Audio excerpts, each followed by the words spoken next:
I've always been a man who knew exactly what I wanted. Whether it was in business or in life, I never left things to chance.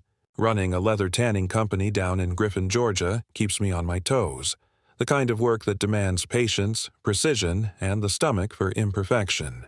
The scent of tanned hides, the heat of the vats, the hum of machines, all of it became the rhythm of my survival. It grounded me, gave me the kind of stability I never imagined I'd have. Not after Rebecca. When she passed, it was as if someone had taken a blade and quietly carved a hollow through my chest. I didn't know how I'd keep breathing, much less running a business, much less being a father. Aaliyah was only 8 then, bright, curious, with those same green eyes that once made me fall in love with her mother. I remember the way she used to crawl into bed during storms, whispering, "It's too loud, Daddy," and how Rebecca would stroke her hair until she slept. The first night after Rebecca's death, Aaliyah didn't come to me. She sat by the window in silence, clutching the photo of her mother and I. I couldn't even look her in the eyes. It was my mother, Johanna, who saved us. She stepped in when I was too broken to stand, raising Aaliyah like she had been given a second chance at motherhood. I can never thank her enough for that. Time, as it does, moved forward, even when my heart refused to. Aaliyah's 18 now, starting college, ready to step into a world I can barely recognize anymore. Every morning, I watch her go, strong, graceful, Rebecca's ghost living quietly in her smile. But even as life marched on, something inside me never healed. I still wake some nights to the faint smell of Rebecca's perfume, that soft, honeyed note she used to wear, and for a moment, I let myself imagine she's still here. The illusion always breaks when I reach out and find nothing but air. Then came Pamela. She entered my life when I wasn't looking, a flash of color and confidence in a world that had long turned gray. We met at a small-town fashion show, of all places. She wasn't a model, but she might as well have been. Tall, poised, with a quiet kind of intensity that made people stop mid-conversation. There was something magnetic about her. The way her gaze lingered a moment too long, the way her voice dipped when she laughed. I told myself I wasn't interested, that love wasn't something men like me deserved twice. But denial only works until it doesn't. Before I knew it, we were inseparable. Pamela had a way of filling the silence, of making the house feel alive again. After a year, we got married. Aaliyah didn't take to her at first, teenagers rarely do, but time softened the edges. For a while, it felt like I had finally escaped my ghosts. But peace never lasts long for men with pasts like mine. Because before Rebecca, before Griffin, before the leather and the life of normalcy, there was another version of me, one that most people would never recognize. I was once an agent, a Mossad operative in Israel, the kind of man who existed in shadows, where loyalty and morality blurred into survival. My hands have done things no man should ever have to do. When politics turned poisonous and the mission went bad, I did what I'd always done best. Disappeared. I became a mercenary. No names, no traces, no witnesses. Erasure was my trade, and I was a master of it. But then Rebecca found me. She wasn't supposed to. She was soft where I was sharp, light where I was smoke. She didn't ask about the scars, the late nights, the long absences. She simply loved me, and that love became the only thing in the world that ever made me want to stop running. When Aaliyah was born, something inside me broke open. I didn't think men like me were meant to be fathers. But when I held her, small, fragile, with her mother's heartbeat pressed against mine, I believed, just for a moment, that redemption might be real. I was still doing jobs for the Mexican cartel then. Small work, nothing loud. Until one day, it wasn't small anymore. We were supposed to be on vacation. Just a family trip. Rebecca's idea. No phones, no meetings, no guns, she'd joked. Aaliyah was 8, chasing pigeons through the plaza, her laughter echoing through the narrow street. It was perfect. Too perfect, and then it wasn't. The first shot cracked through the air like a thunderclap. I remember the way the pigeons scattered, how Aaliyah froze mid-step, how Rebecca's hand flew to her chest before I even registered the sound. She shoved Aaliyah toward the alley, her voice sharp. Run! Before I saw the men, they were professionals. 2 of them, maybe 3. My instincts roared to life, muscle memory kicking in, but it was too late. I saw the muzzle flash, the second shot tearing through the air, and Rebecca, my Rebecca, threw herself between the bullet and our daughter. The world slowed. I ran. I remember the weight of her body as it fell against the cobblestone, the way her blood soaked into my hands. She didn't scream, not once, just looked at me, her eyes wide and wet, fear and love swirling in them both. "Elijah," she whispered, her voice barely a breath. "Take care of her. Promise me." I pressed my hand against the wound, desperate, trembling. "I promise," I told her. "I promise, Rebecca." But she was already fading. One last breath. One last look. Then silence. The sound of gunfire faded into nothing. The world blurred, colors bleeding into gray. My heart, the same heart that had survived war, blood, and betrayal, shattered. I held her until her body went still, until her warmth left her skin. I had failed her. I had failed them both. Aaliyah's scream pulled me back. I scooped her up, trembling, whispering lies I needed her to believe. "It's okay. Daddy's got you. It's okay." But nothing was okay. Nothing would ever be again. That was the day Johanna found me. My mother, standing in the alley like some ghost from another life.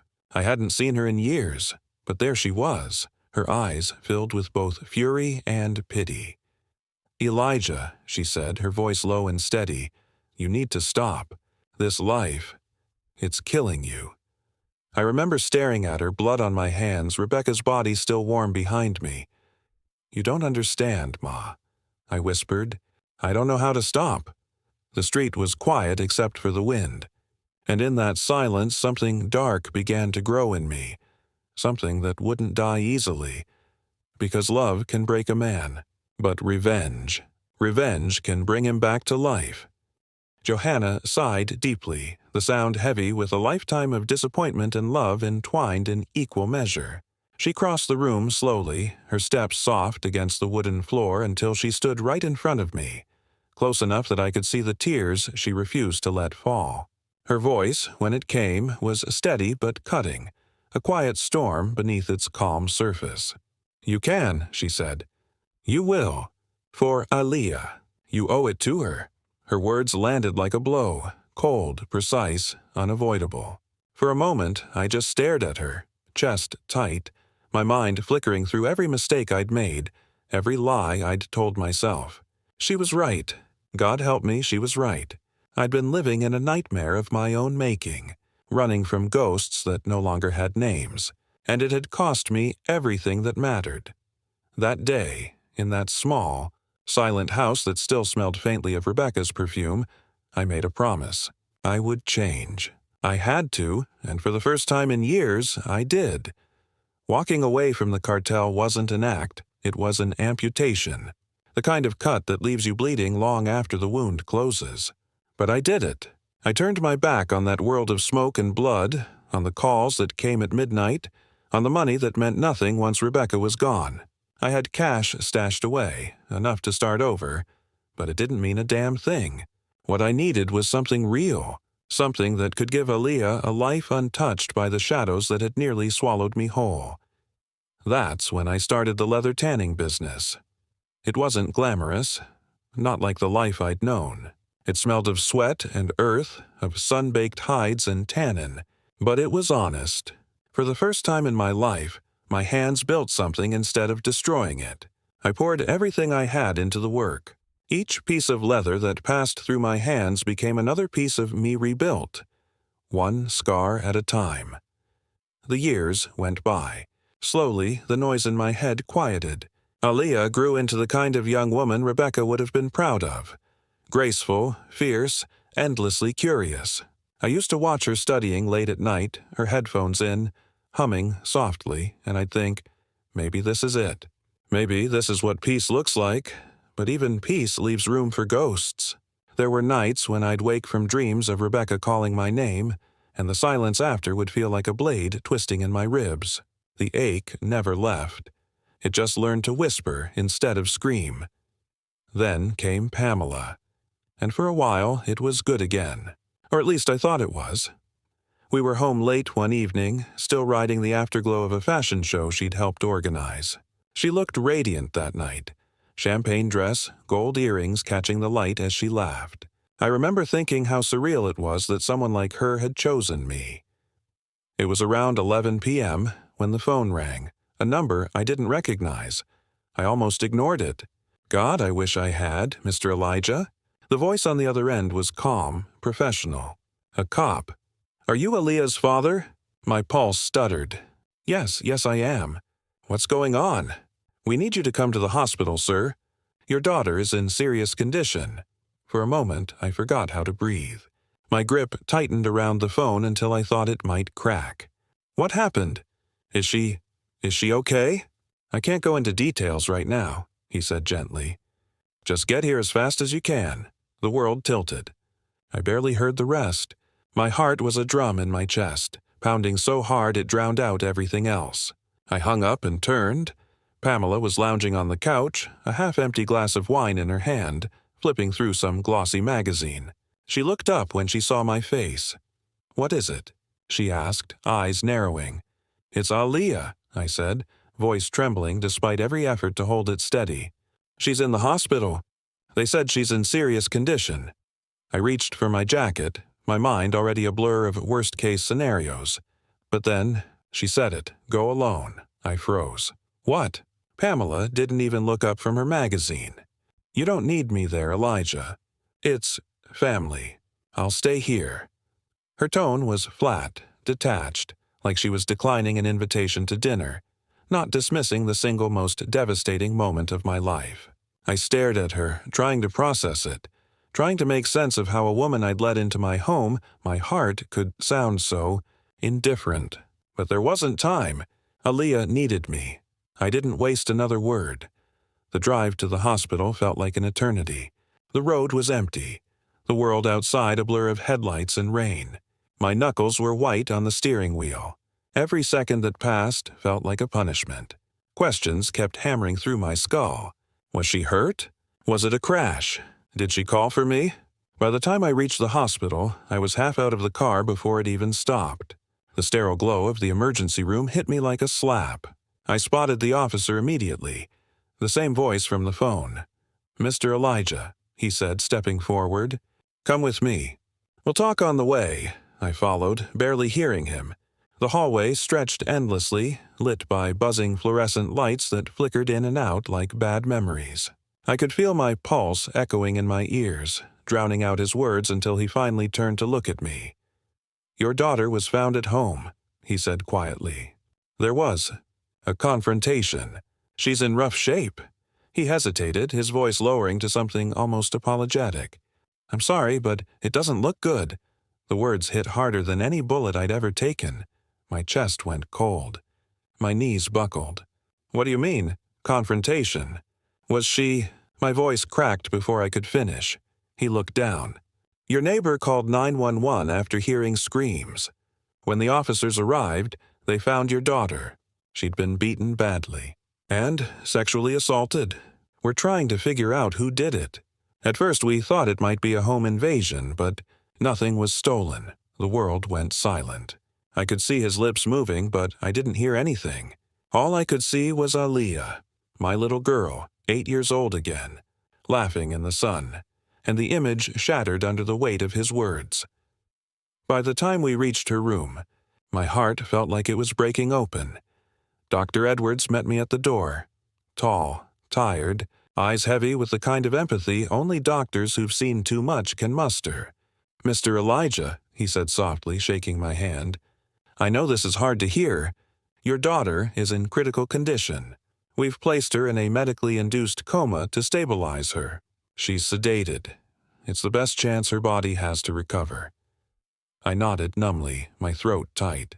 Can I see her? He hesitated, then gave a small nod. Of course, but prepare yourself. It's not easy to look at. I didn't care.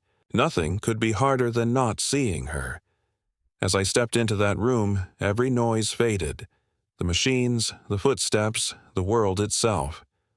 All I could see was my daughter. My Aaliyah. And in that moment I felt something inside me fracture. Clean, final, irreversible. Whatever mercy I had left in me died right there beside her bed. When I finally saw her with my own eyes, everything inside me collapsed. I walked into that sterile hospital room, my breath catching like it had been punched out of me. The air smelled of disinfectant and quiet grief, that cold, metallic scent that clings to your skin. There she was, my little girl, Aaliyah, lying there, pale and fragile beneath the harsh fluorescent lights. Tubes running from her arms, the steady beep of the heart monitor the only proof she was still fighting. Each beep was like a knife, steady, mechanical, indifferent. A cruel reminder that machines were doing what I could not, keeping her alive. I moved closer, barely breathing, my footsteps echoing too loud in the stillness. Her tiny fingers were cold when I wrapped mine around them. "Aaliyah," I whispered, my voice trembling, raw, like it had been scraped out of me. "I'm here, baby. I'm not going anywhere." The words caught somewhere between a promise and a prayer. I don't know how long I sat there, my thumb brushing her knuckles, watching the gentle rise and fall of her chest. Minutes bled into hours. Time didn't move, it only stared back. Then my phone buzzed, sharp and intrusive. My mother's name flashed on the screen. My throat tightened, but I answered. "Mom," I rasped, forcing the word out. I told her everything the officer had said, every terrible detail. "Elijah," she said, her voice calm, controlled. Too controlled, but beneath that calm, I heard it, the tremor of fear. "I'm sorry this happened. I know you're in shock, but listen to me. You need to stay at the hospital. Don't go home. I'm coming. I'll be there soon." I nodded, though she couldn't see me. "Okay," I whispered. "I'll stay. I won't leave her side." "I'm coming," she repeated, softer now, almost like a mother speaking to a child. And then the line went dead, so I stayed. All night, all day. Watching those monitors, feeling my own pulse sync with hers. I didn't eat. I didn't move. Just sat there, anchored to that chair by love and fear. But there was something about my mother's voice, that tone she used, that never left me. Like she knew something more. Like she was bracing for something she couldn't tell me yet. More than 24 hours later, she finally appeared. I saw her through the glass doors of the hospital. Her face calm, unreadable, her steps measured. But the calm wasn't comfort. It was armor. She was hiding something. And she wasn't alone. Beside her stood a man. Tall, sharp suit, colder eyes. The kind of man who looks like he's used to giving orders that ruin lives. "Elijah," she said, meeting my gaze with that same mask of control. "This is Jordan Cohen, a friend of mine. Come with us. We need to talk." I didn't argue. My mind was too fogged to form questions. I just followed. The three of us walked through the hospital like ghosts, the air thick with silence. When we got into her car, she didn't turn on the radio, didn't speak. Just drove, fast but steady. I stared out the window, the city lights blurring into streaks of gold and gray. My mind was spinning, clawing for sense. We stopped at a small coffee shop tucked away on a quiet corner, the kind of place where nobody asks questions. She handed me a coffee and sat across from me, her fingers wrapped too tightly around her cup. "Jordan," she said softly, nodding toward him, "we'll make sure we're not interrupted." I just nodded, my pulse thundering in my ears. The coffee tasted bitter, like it had been brewed from ashes. Then my mother looked up. "Let me get straight to the point," she said. Her tone was surgical, emotionless. "They were looking for you, Aaliyah. She was just a bystander." For a second, I didn't process the words. I blinked. "What?" My voice cracked. "What are you talking about? She's my daughter." She raised her hand, silencing me. "I know, Elijah, I know. But you need to listen." I wanted to scream. I wanted to tear the walls down. But I couldn't move. Couldn't speak. She continued, steady as a metronome. "We intercepted a video," she said, her eyes locking on mine. "A video on the dark web. It shows the two men assaulting Aaliyah. But that wasn't the point of the footage. My stomach turned. The room felt smaller, like the air had been sucked out. They were talking, she went on. Asking about you. They were looking for you. My fingers went numb. What do you mean, looking for me? Why? What the hell is going on? She didn't flinch. Didn't blink. Aaliyah wasn't their target, Elijah. You were.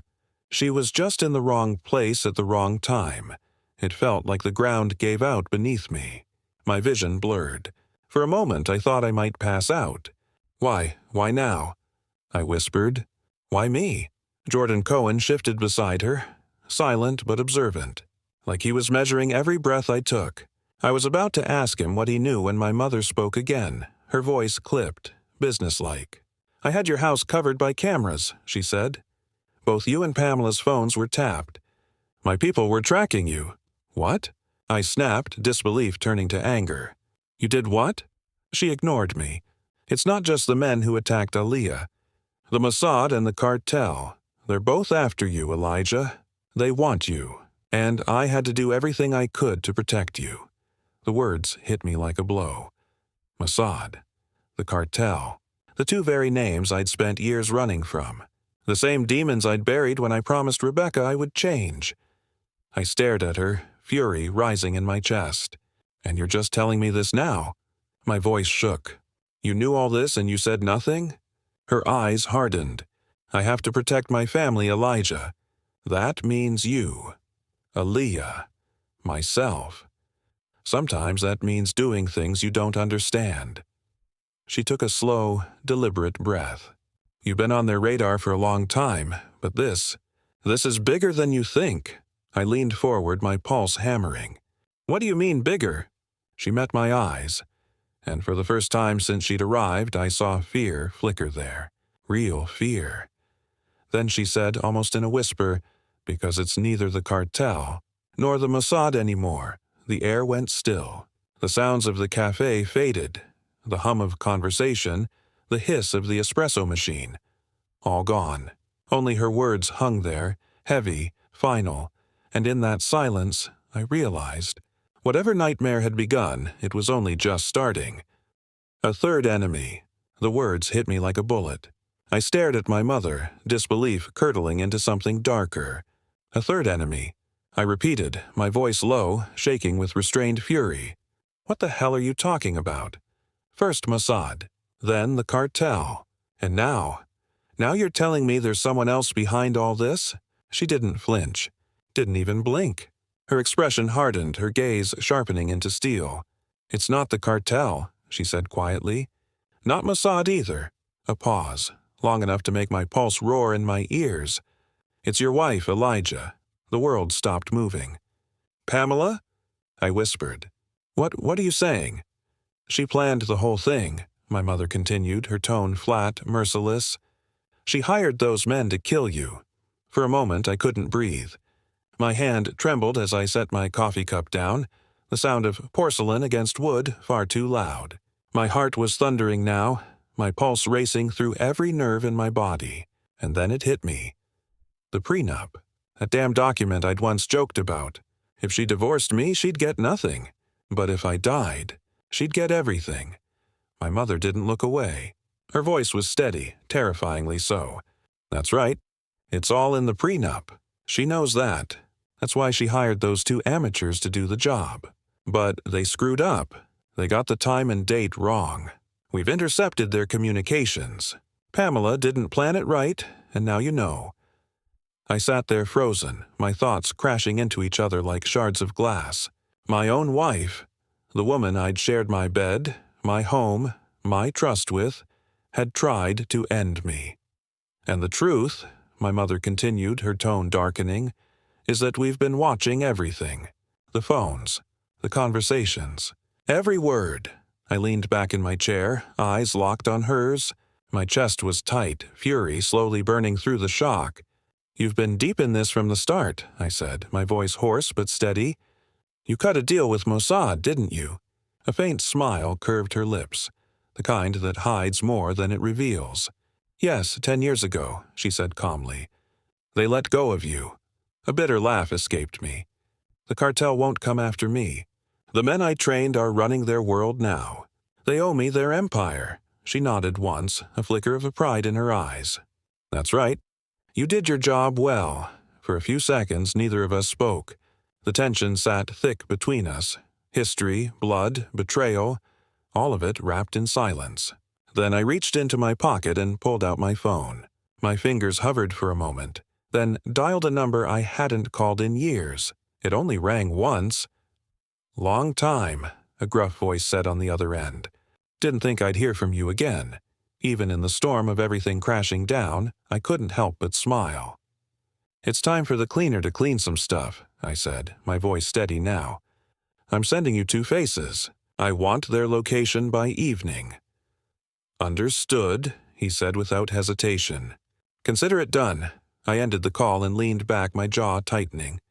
My mother watched me with that same silent calculation, the same cold understanding that we were no longer just talking. We were moving. The game was on. And this time, I wasn't running. By evening, my mother stood and straightened her coat, her eyes fixed on me. The chair scraped against the floor as she rose. "I trained you," she said, her voice trembling just slightly beneath its steel, "to make sure every Israeli operative, every family we touched, was safer because of you. I left Mossad so I could protect us, and I made you promise once that you'd never kill again." She paused, her eyes flickering, softening for a moment. "But now I need you to promise me something else." I waited. The people who hurt my granddaughter, they need to get what's coming to them. I nodded slowly. "I promise." Her eyes closed for just a moment, not in relief, but in acceptance. When she opened them again, the pride was unmistakable. She knew exactly what that promise meant. Without another word, I turned and walked out of the coffee shop. The door chimed behind me, the cold night air wrapping around me like an old friend. The city glowed with indifferent neon as I made my way back to my car. My mind was already somewhere else, not on what had been lost, but on what was about to begin. I drove through the night until I reached my office. The building was quiet, lights dimmed. I moved past the rows of desks until I reached the far wall, the one that didn't exist on blueprints. My hand pressed against a specific point and a hidden panel slid open with a quiet hiss. Inside was a small secret room, my past. I stepped inside, closing the door behind me. The air was thick with dust and memory. In the far corner sat an old chest, black, scarred, untouched for years.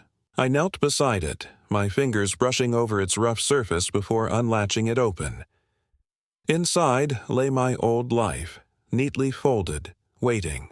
The black suit, the tie, the gloves, tools of a man who once walked the line between justice and sin. I slipped the suit on slowly, feeling its weight settle over me like armor. It fit perfectly, too perfectly. For the first time in years, I felt complete. My hand reached for the wall, pressing against another hidden panel. It clicked open, revealing a weapon I'd sworn to never touch again. The Jericho 941. The cold metal gleamed faintly in the low light.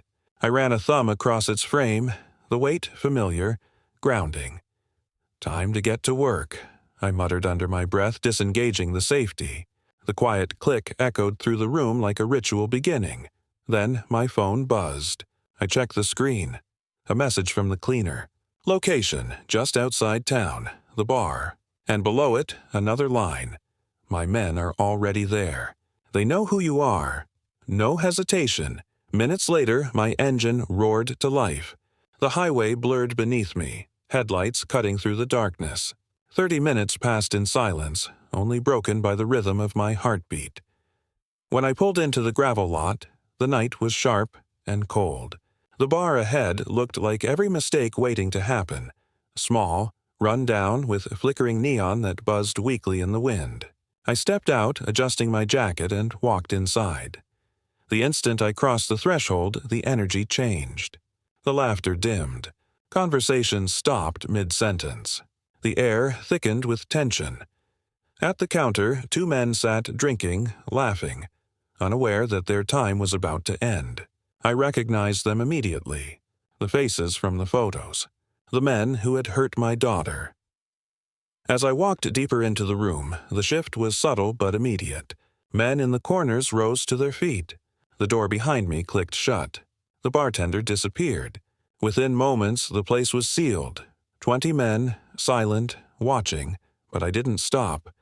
I moved straight to the counter, sliding onto the stool beside them. My presence alone was enough to make them stiffen. One of them, the larger man, all muscle and bravado, turned with a smirk. "Well, well, well," he drawled, his grin crooked. "You're a little far from home, aren't you?" I didn't answer. I just looked at him, long enough for the silence to stretch to make him squirm. Then I leaned in, my voice barely above a whisper. "You know why I'm here?" He laughed, the sound forced. "I'm Gabe," he said, puffing his chest. "And this," he motioned to the smaller man beside him, jittery, nervous, "is my brother Butch." Then his grin widened, his voice turning venomous. "Your daughter was fine. I enjoyed every second of it. Even made a video, posted it. Made $2,000 already." The words hit like a blade twisting in my chest. Every instinct screamed to move, to end it right there. But I didn't. Not yet. Butch chuckled darkly. $10,000, he said. And she begged for more. Something in me went quiet. Completely quiet. I smiled, a thin, deadly line of calm. "So," I said softly, "what do you think happens now?" Gabe's grin faltered, then hardened again. "We kill you," he sneered. "Then we go collect our money. And screw your wife one more time." I laughed, slowly. The sound didn't belong to humor. It belonged to something darker, something they didn't yet recognize. "You really think that's how this ends?" Without another word, my hand slipped inside my jacket, and the room went silent. It was 11:23 p.m. when I placed something small and ordinary on the counter between us. A lipstick. It rolled slightly, its crimson cap catching the dim yellow light of the bar. Such a harmless thing, really. The kind a woman carries everywhere. The kind that smells faintly of roses and forgotten secrets. Both Gabe and Butch stared at it, their confusion almost amusing. I leaned back in my chair, crossing my arms, my eyes fixed on them with a calm so sharp it could cut through steel. "You have no idea," I murmured, my voice barely more than a whisper, "what I'm about to do to you too." Butch roared, a sound between rage and fear, and lunged forward, his bulk moving faster than I expected. But I was faster. My hand shot up, catching his arm mid-swing, twisting it sharply until I felt the bone shift beneath my grip. Then came the pop, that sickening wet crack that echoed off the walls. Butch's scream filled the room, raw and animalistic. He stumbled backward, clutching his arm, eyes wide with disbelief. Gabe reacted next, all muscle and panic. He pulled a knife from his pocket, the blade flashing under the flickering light. He slashed, but I sidestepped, feeling the whisper of air graze my cheek. Before he could recover, I pivoted, letting the momentum drive my boot into the side of his head. The impact resonated through my leg like a hammer strike. He hit the floor hard, a dull thud followed by a groan. I stood over him, breathing evenly, watching his blood drip onto the dusty floorboards. "You call yourselves gangsters?" I said softly, almost laughing. "You're just amateurs playing dress-up." Gabe rolled onto his side, his lips split, blood pooling near his chin. Butch groaned, trying to push himself up with his good arm, trembling with pain. I ignored them both, turning to one of my men standing quietly by the door. Without looking away from the two wrecks on the floor, I tossed him my car keys. "There's a bag in the trunk," I said calmly. "Bring it." He nodded and disappeared outside. The room stayed silent, heavy, waiting, tense. The smell of sweat, blood, and stale whiskey hung thick in the air. A minute later, my man returned carrying a large duffel bag. He placed it on the counter in front of me. I unzipped it slowly. Inside were two women's dresses. I held them up, letting the fabric unfold, glimmering faintly under the light. The confusion on Gabe's and Butch's faces deepened. I smiled. Slow, deliberate, venomous. Turning to the men around me, I said, "Soften them up." No one hesitated. 20 men closed in, fists and boots rising and falling in a brutal rhythm. The sound of flesh meeting flesh filled the air. The grunts, the cracks, the muffled cries. Butch curled into himself. Gabe tried to shield his face. It didn't matter. The violence was relentless, methodical, almost ceremonial. When I finally raised my hand, everything stopped. The silence afterward was louder than the chaos had been.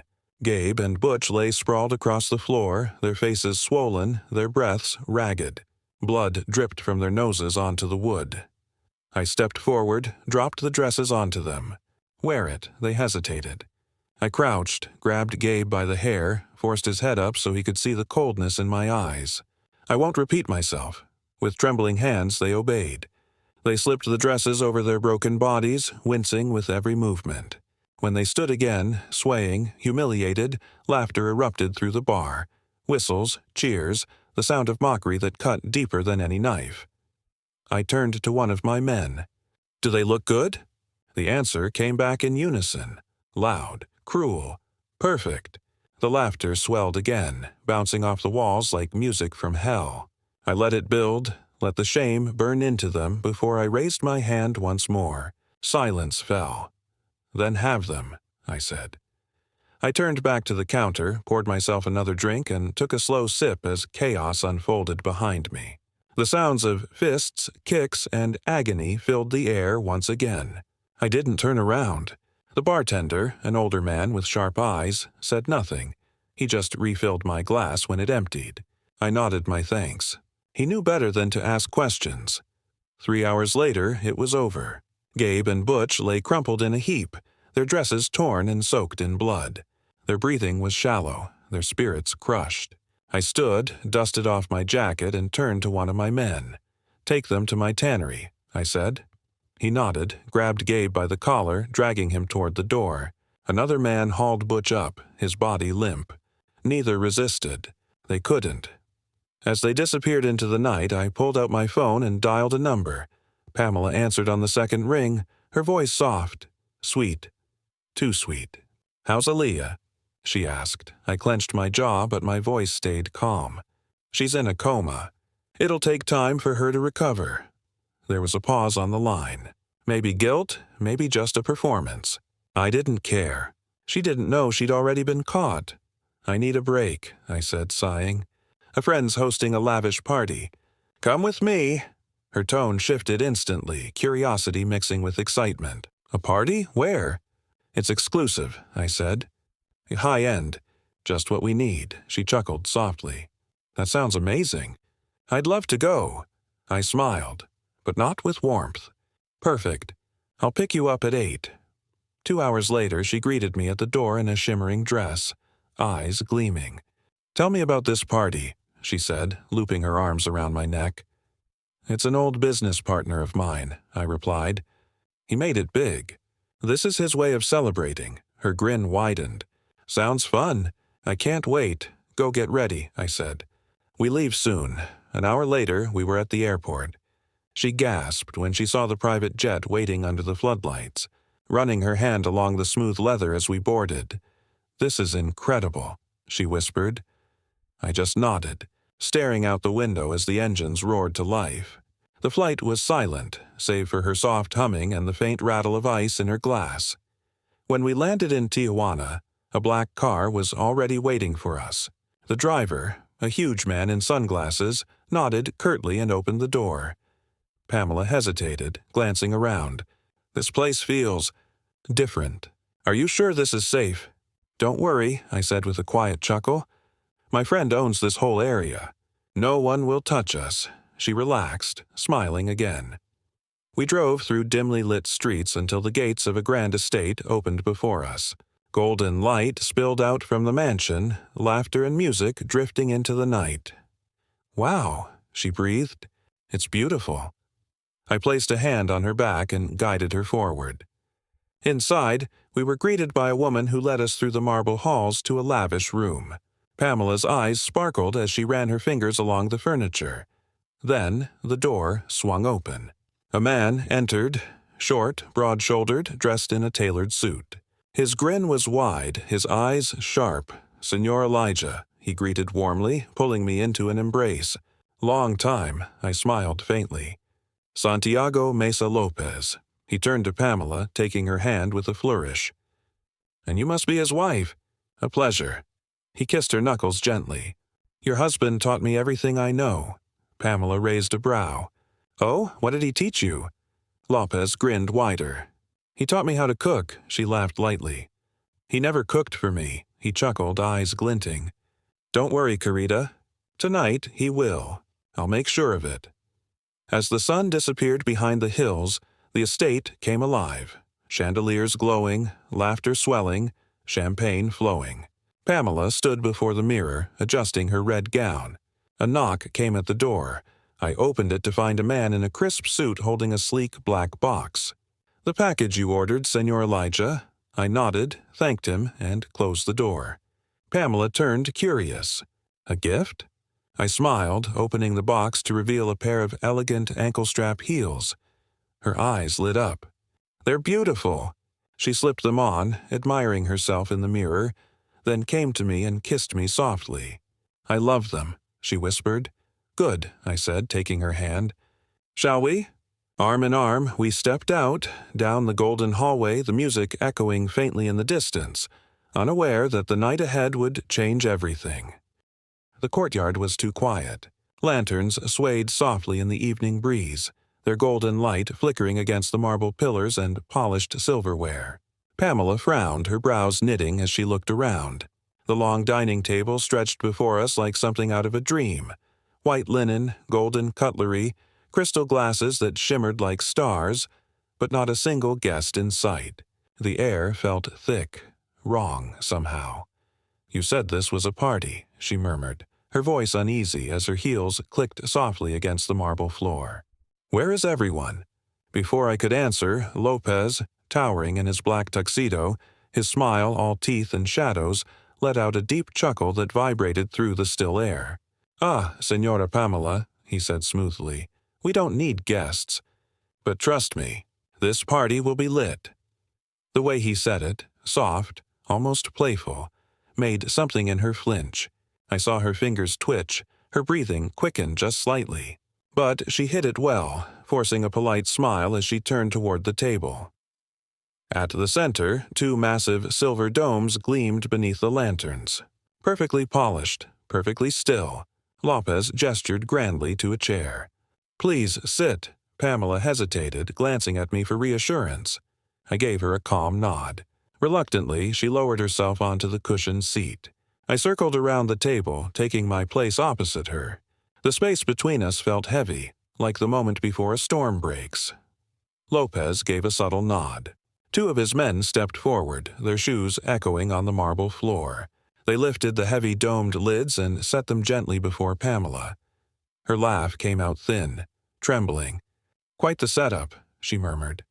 "It's a special night," I replied softly. Lopez's second nod was smaller, slower. One of his men gripped the handle of a lid. With a practiced motion, he lifted it. The metallic clink rang through the silence. Pamela's breath caught. Her eyes widened. On the plate before her, staring lifelessly up, were two human heads, Gabe and Butch. Her scream tore through the night like glass shattering. She stumbled back, knocking her chair over, but two men caught her and forced her down again. Her trembling hands clutched the edge of the table. Her eyes darted between the faces, Gabe's mouth half open in an eternal gasp, Butch's eyes wide and glassy, his bruised skin gleaming under the light. "Elijah," she whispered, her voice breaking. "What is this? What have you done?" I leaned forward, elbows on the table, fingers interlocked. My tone was calm, deliberate, the kind of calm that carries the weight of death. "If you wanted money, Pamela, I would have given you money. If you wanted freedom, I would have given you that too." Tears pooled in her eyes. She shook her head desperately. "No. Elijah, please." I cut her off, my voice sharp as broken glass. "But you wanted my life." The words hit her like a slap. I tilted my head slightly, watching the tears slide down her cheek. "My life belongs to my daughter. She's my blood, my reason, and right now she's in a hospital bed, fighting for her life because of you." Pamela's breath came in shallow bursts. "Please, I didn't mean—I cannot overlook it," I said, shaking my head slowly. and I cannot forgive it." Her gaze flicked back to the heads on the table. She gagged, clapping a hand over her mouth, trembling violently. "Oh, and Pamela," I added, my voice a low murmur. "I hope those shoes fit well." "The pumps you're wearing—" I paused, letting the silence sharpen the air. "Gabe and Butch gave their lives for them." Her face drained of color, a strangled sound escaping her throat. Lopez chuckled darkly beside me. "Senor Elijah," he said, his grin twisting, "I have a special marination just for this occasion." I leaned back, gesturing casually toward him. "Please," I said, "let me learn from my student this time." He smiled, clapped his hands once, and two men stepped forward carrying a massive vat filled with a clear, thick liquid. Pamela froze, her breath hitching as they stopped beside her. Without a word, they tipped the vat. The liquid cascaded down, soaking her dress, clinging to her skin like oil. She gasped as the fabric plastered against her body, her voice breaking into panicked sobs. "Elijah, please, what is this?" Lopez dipped his fingers in the mixture, rolling it between his thumb and forefinger, examining it like a fine wine. "Odorless," he mused. "Looks like water, just thicker." Her eyes darted between us, wide and glistening with terror. I met her gaze. My voice was steady. "You'll find out soon enough." Lopez turned to me, straightening his jacket. "Senor Elijah, I suggest you step back. Wouldn't want any accidents." I held Pamela's gaze for a long, quiet moment, then slowly stood. Her lips trembled as she mouthed, "Please."